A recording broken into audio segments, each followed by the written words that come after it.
abakhulu bonke abakhoyo ngaphakathi omana wokumkomanda kaKristu bawufaleni usisinomonde nawo wokumkomanda ngelithi igama lenkosi yami uYesu Kristu malinkonise abathandekayo njengoba ixesha selimkile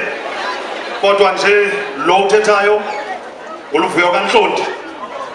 phantsi kwebandla le-Independent Methodist Church of Africa phantsi komfundisi uMC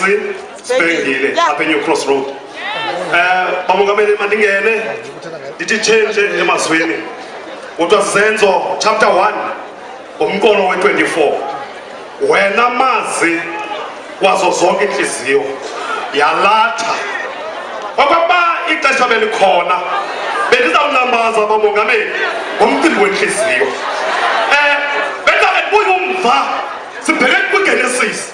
ngexesha uThixo abadalile abantu wabadala inhliziyo zabo zingcwele zonwabile kodwa wathi uqhekeka uLusufa ekuqhekekeni kwakhe wathi wakha khona ndizawuchitha weqhu kancinci ayochitha egadini yase-Edeni wathi ke sondela waqonda uba abazukundazi bazizilwanyana zodwa